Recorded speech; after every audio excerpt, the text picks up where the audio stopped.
Ciraludar Nala Lidah Podcast. Assalamualaikum warahmatullahi wabarakatuh. Bertemu lagi di Nala Lidah Podcast. Nah, kali ini kita kedatangan tamu spesial nih guys. Dia adalah Nailul Muna. Beliau adalah bidik misi dan aktif di berbagai organisasi. Nah, kita sapa langsung. Gimana kabarnya Nailul Muna? Alhamdulillah baik. Salam ya untuk Mas Labir. Mantap nih. Kesibukannya apa aja nih Mbak Nailul Muna? Ya, kesibukannya kali ini kuliah sama kerja juga dan juga mengikuti organisasi-organisasi dari intrakampus maupun ekstra kampus. Wis, kelihatannya sibuk sekali ya Mbak Nailul Muna ini. Ya juga. Dari ngampus, kerja dan mengikuti berbagai organisasi. Wow, sangat amazing guys. Nah, kali ini kita akan mengupas tuntas nih terkait Mbak Nailul Muna itu kok bisa seperti itu, gimana ya. Kita lanjut di Yang penting segmen jangan ngorek-ngorek yang lain-lainnya ya. Santai aja, santai. Oke, kita lanjut di segmen berikutnya.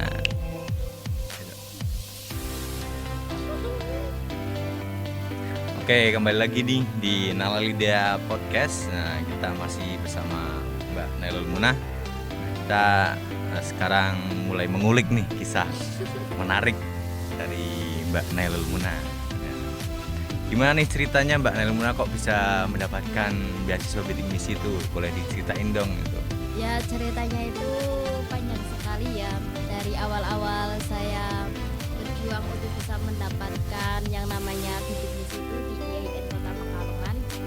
Awalnya sih saya tidak berpikiran untuk untuk mendapatkan bidik misi itu, karena saya juga nggak tahu kalau di IAIN Kota Pekalongan itu ada beasiswa bidik misi. Nah, dari itu kan saya dari juga jurusan dari sekolahnya SMK, jadi kan pengen lanjutnya itu bukan kuliah tapi langsung kerja gitu loh. Nah, dari situ saya diajukan sama guru saya sendiri untuk bisa kuliah. Kan ada hal itu, ini dari awal atau bagaimana nih? Ya dari awal aja ya, biar lebih tahu gitu. Ya dari awalnya itu ya seperti itu. Terusan saya dipanggil untuk bisa ditanyain mau kuliah apa enggak. Saya jawabnya itu pas itu kepingin, tapi ada rasa juga pengen kerja gitu. Dan saya awalnya itu bukan di IAIN, sebenarnya awalnya itu saya masuk di Universitas Yogyakarta. Nah, itu saya daftar di situ, alhamdulillah saya diterima, tapi mau ke proses selanjutnya, tetapi kan tidak diperbolehkan orang tua, dan akhirnya saya mencari tahu informasi nih tentang yang namanya IAIN, ada beasiswa enggak sih sebenarnya. Nah, pas saya lihat-lihat di informasinya web, terusan ada sebuah brosur yang dikasihkan di sekolah. Nah, saya itu tahu ada beasiswa bidik misi. Nah, dari itu guru saya juga sendiri tidak tahu kalau masalah mengenai beasiswa bidik misi di IAIN. Saya mencari tahu sendiri sampai saya datang ke kampus, tanya-tanya langsung nih sama saya, nggak tahu itu namanya dosen-dosennya siapa yang saya temuin. Ternyata yang temuin itu Pak Rektornya sendiri. Itu benar-benar saya bikin nggak tahu ya, karena emang harus berjuang itu nggak harus kita malu seperti itu. Tanya-tanya, kalau tanya kita malu kan susah dijelas pastinya. Nah, di situ saya tanya-tanya mengenai ini, ternyata ya udah kamu daftar terlebih dahulu untuk yang pendaftaran di IAIN Kota Pekalongan. Nah, saya pas itu jalur nilai, kalau nggak salah itu namanya SPAN PTKIN. Di situ saya lihat-lihat jurusan itu, kok jurusannya itu awalnya itu kepengennya itu guru, yaitu PAI. Nah, dari itu ada yang menyarankan teman kalau PAI kayak gini coba cari yang lebih ke media seperti itu. Nah, saya lihat itu ada komunikasi penyiaran TV, penyiaran Islam itu.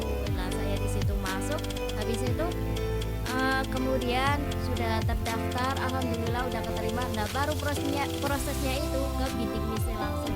Di habis itu saya tanya-tanya ke kampus, terusan udah daftar di webnya. Nah habis itu emang benar-benar sangat berjuang banget. Pas itu saya emang motor satu dipakai sama kakak saya lah, terus saya itu sama teman naik sepeda ke sini ke kampusnya dari sekolahnya di Jutek ya, pas itu bolak-balik terusan habis itu. Nah perjuangannya itu sangat di situ benar-benar sampai ada dramanya, nangis dramanya kayak gini, soalnya pas itu kaget UKT-nya itu besar, sekitar kalau nggak salah itu 2 jutaan. Pas itu saya nggak tahu bagaimana ini ada 2 juta. Pas aku itu masih ngumpulin uang itu belum ada sekitar 2 juta. Nah itu saya mau cari di mana, terusan saya tuh tanya, ya udah kamu daftar bidik misi aja, kalau lolos nanti uang kamu itu nanti dibalikan seperti itu. Nah, terusan saya daftar lalu ngumpulin berkas-berkas semua. Nah pas saat daftar itu saya juga sudah kerja itu, alhamdulillahnya sudah kerja.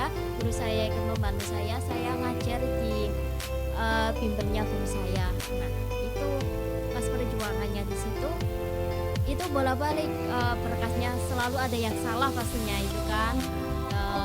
Banyak sekali juga dari untuk pendaftaran seperti itu berkas-berkas yang harus dikumpulin, terusan juga kalau tidak sesuai kita harus buat semula seperti apa yang diinginkan dari kampus. Itu pas saya itu bersama teman saya, dan sekarang teman saya juga alhamdulillah itu dapat bidik misi juga, satu seperjuangan, tapi karena Allah berkehendak lain ya. Nah itu teman saya sudah tidak ada itu. Nah gitu ceritanya. Jadi emang benar-benar sih ada dulunya itu saya juga nangis lah di depan bapaknya di kampungnya, bagaimana caranya emang harus dapat dari bidik misi itu, UKT-nya mau minta diturunkan. Emang drama banget itu. Sangat amazing ya cerita dari Mbak Nelmuna ini. Terus Mbak Nelmuna ini kan juga aktif di berbagai organisasi ya. Nah itu kalau boleh tahu organisasi apa sih?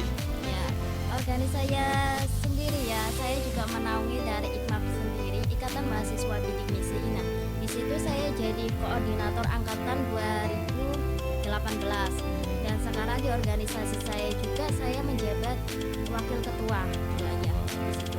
Nah terus juga itu dari naungnya sendiri Ikatan Mahasiswa Bidik Misi, terus ada HMJ. Nah, HMJ itu saya masuk ke public relation, yaitu ke bagian desain grafis, karena saya suka mendesain dari awalnya SMK kan saya diajarin untuk desain lah, bagaimana saya menerapkan di situ untuk lebih berpengalaman berkelanjutan kayak gitu. Terus apalagi sih ya kesibukannya saya di organisasi 2 itu sih, padahal kemarin itu masih ngikutin organisasi lain, tetapi kayak emang benar-benar sibuk banget, nggak bisa waktunya itu nggak bisa kelola kembali Ya, seperti itu. Jadi itu 2 aja itu sudah cukup banget buat saya. Masih aktif di 2 organisasi Iya, tersebut ya. masih aktif alhamdulillah untuk saat ini. Oke, terus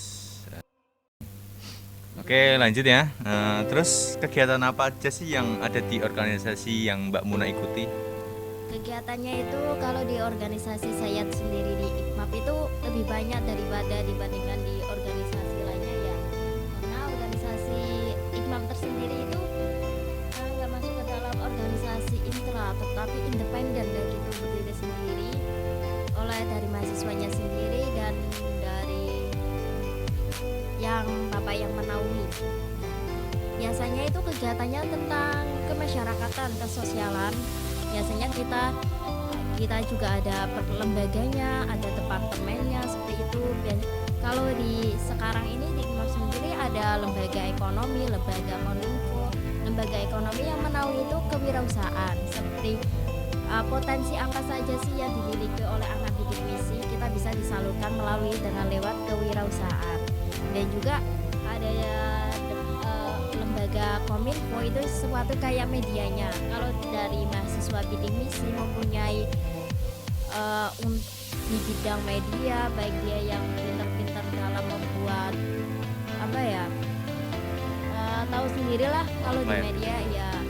Terusan kayak video kayak bagaimana itu bisa disarankan masuk ke lembaga Kominfo seperti itu. Dan juga kemarin kegiatannya itu kita adain sosial kemarin karena masih masa pandemi ya, kita kebanyakan itu online. Tetapi kalau di meeting itu tidak, kita tetap ada yang offline seperti itu. Kita nggak langsuman karena ada suatu pandemi kayak gini kita udah putus, kita harus tetap kegiatannya online semua, itu enggak. Karena itu beda, di bidding misi itu beda anaknya, karena anaknya itu harus memang berkontribusi di bidang di masyarakatnya. Kayak kemarin saja dari bidding misi membuat suatu kegiatan sosialisasi mengenai tentang COVID. Nah, kita memberikan sejumlah bantuan kepada masyarakat yang tidak mampu. Kita mensosialkan tentang COVID-19, bagaimana cara pencegahannya kayak gitu. Nah, terusan ada lagi kita membuat kegiatan seperti di masa pandemi ini ada juga yang onlinenya kita itu seperti kita ada kita ada event yang paling besar itu IKMA Fair kalau di mahasiswa bidding misi, di mana itu harlanya IKMA, hari jadinya IKMA. Nah, di situ banyak sekali potensi untuk mahasiswa bidding misi maupun bukan non bidding misi itu bisa menyalurkan bakatnya, aspirasinya, seperti ikut kita adain lomba-lomba, ada lomba puisi, terusan ada lomba profil video pondok. Kalau yang mau masih mondok-mondok itu juga itu bisa menyalurkan di lomba video pondok. Terusan juga ada yang daur ulang sampah. Nah, itu kan sangat bermanfaat banget kan, dimana Indonesia kan suatu yang terbesar ketiga untuk sampah itu Sampahnya. ya. Nah, itu kita membuat bagaimana sih caranya mahasiswa IAIN Kota Pekalongan maupun bukan mahasiswa, kayak bisa juga anak SMA, SMK, terusan yang umum lah, itu bisa menyalurkan aspirasinya melalui dengan mengikuti lombanya untuk IKMA Fair. Dan itu hadiahnya juga lumayan sih kayak gitu.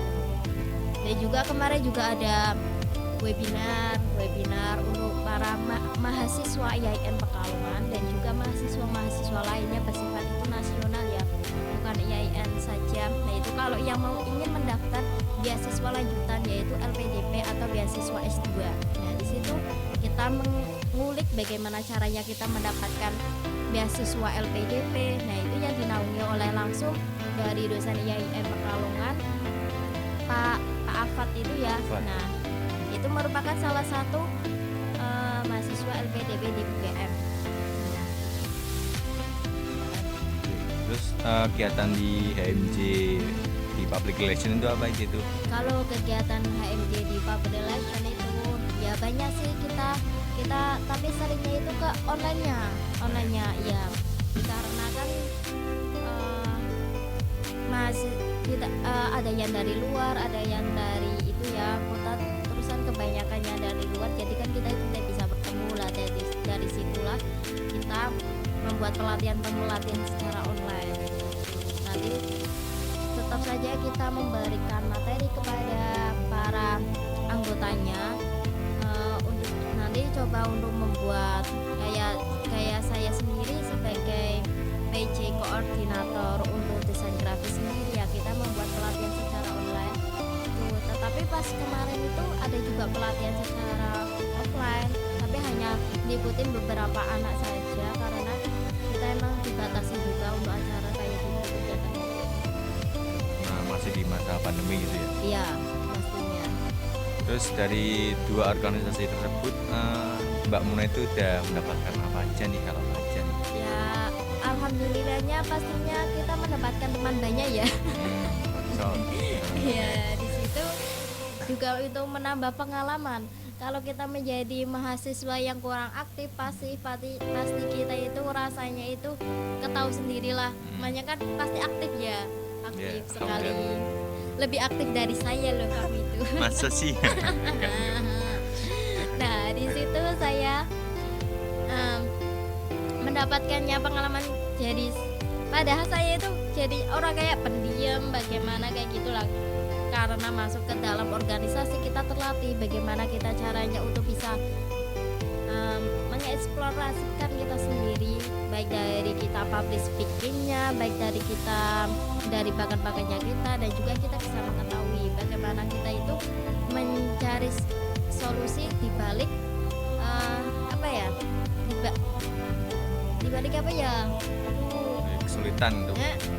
tapi dilaksanakan itu bareng-bareng kayak gitu. Terusan kayak ada kegiatan-kegiatan, jadi kita yang apalagi dalam pandemi seperti ini kan banyak sih kalau mahasiswa kayak nggak ada kegiatan pasti rebahan-rebahan kayak gitu. Dan dari kita kan bisa menyalurkan kayak gitu, menyalurkan bakat lah, jadi terlatih bakatnya itu kamu terlihat kayak apa kayak gitu.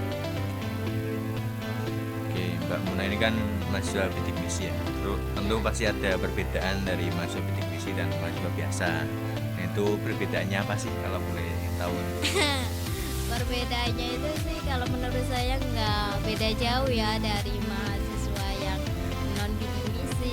Kalau yang di bidik misi itu kita dituntut untuk menjadi mahasiswa yang berprestasi, yaitu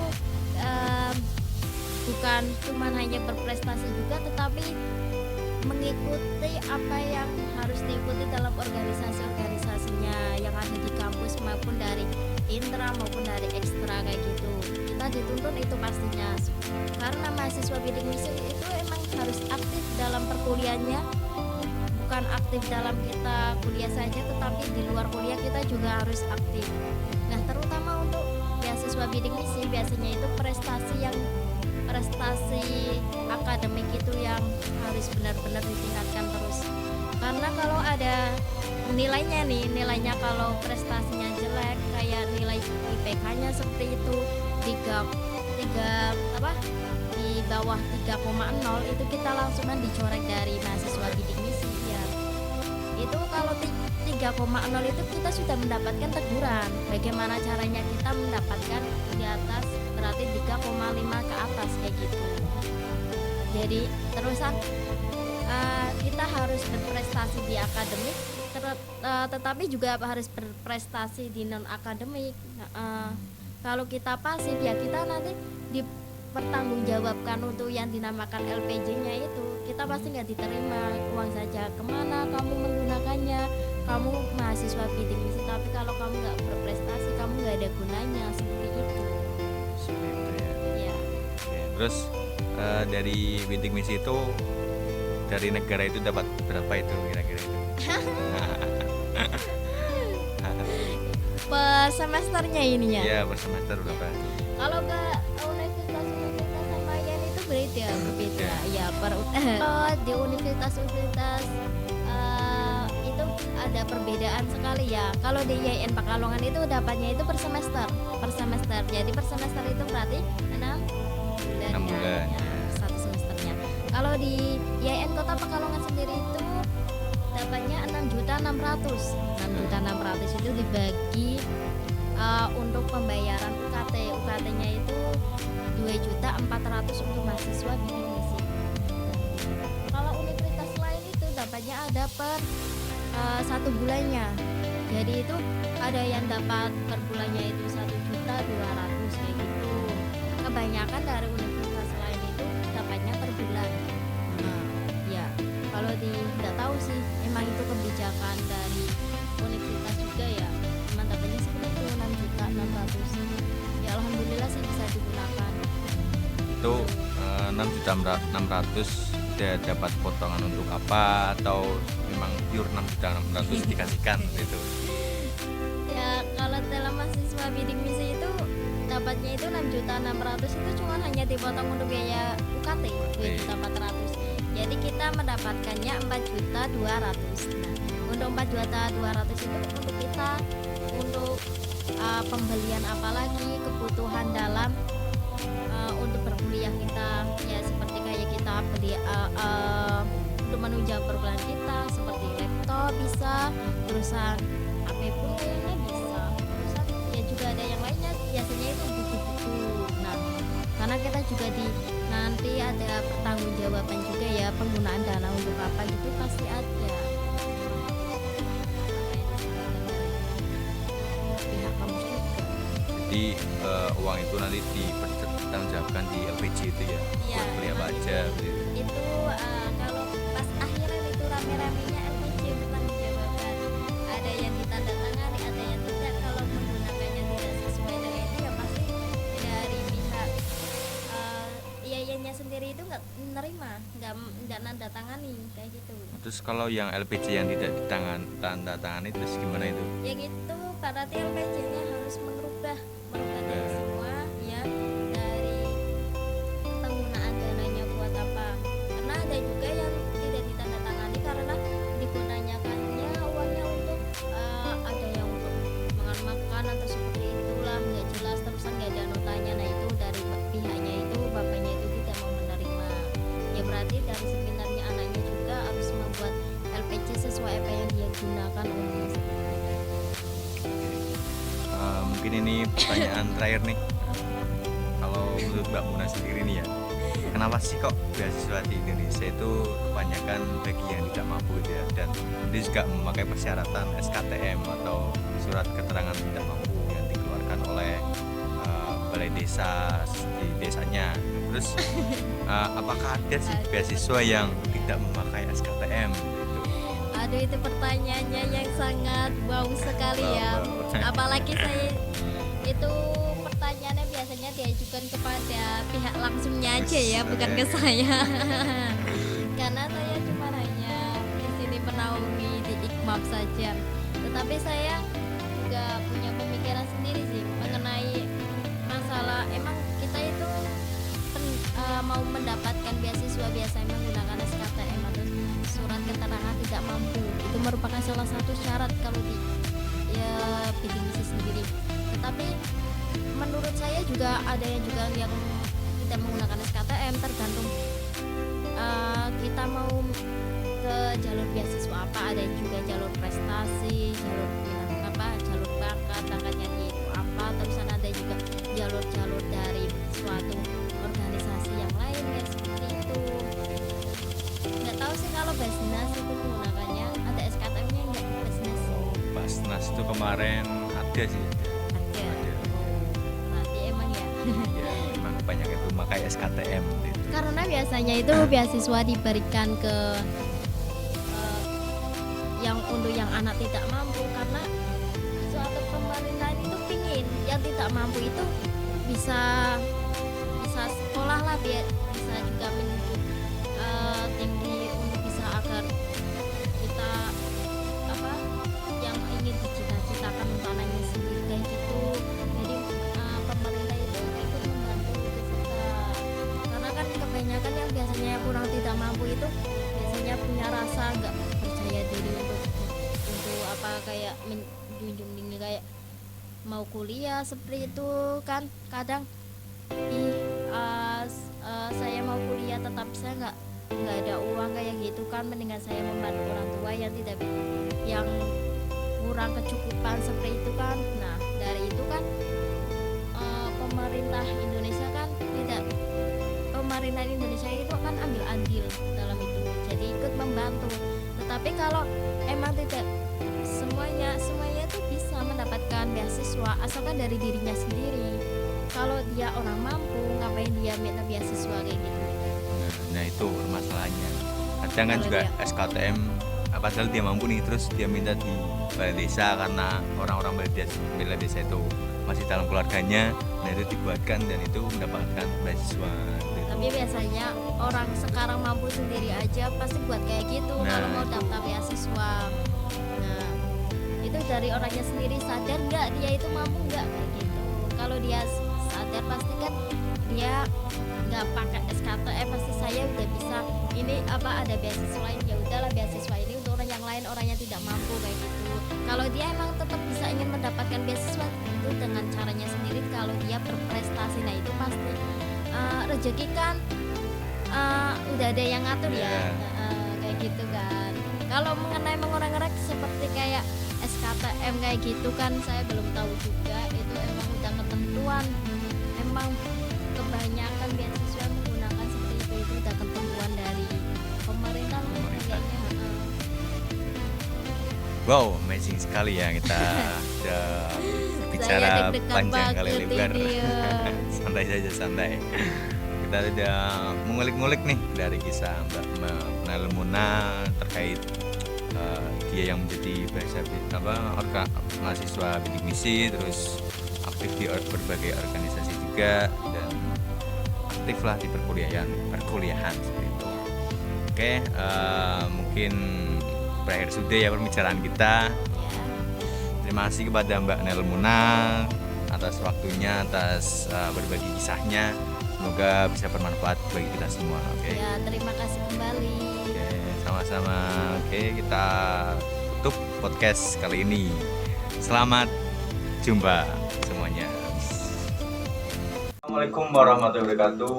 Bertemu lagi di Nailul Lidah Podcast. Nah, kali ini kita kedatangan tamu spesial nih, guys.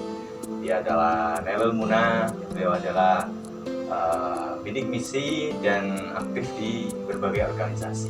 Nah, kita sapa langsung. Gimana kabarnya Nailul Munah? Alhamdulillah baik. Salam ya untuk Mas Labir. Mantap nih. Kesibukannya apa aja nih Mbak Nailul Munah? Ya kesibukannya kali ini kuliah sama kerja juga dan juga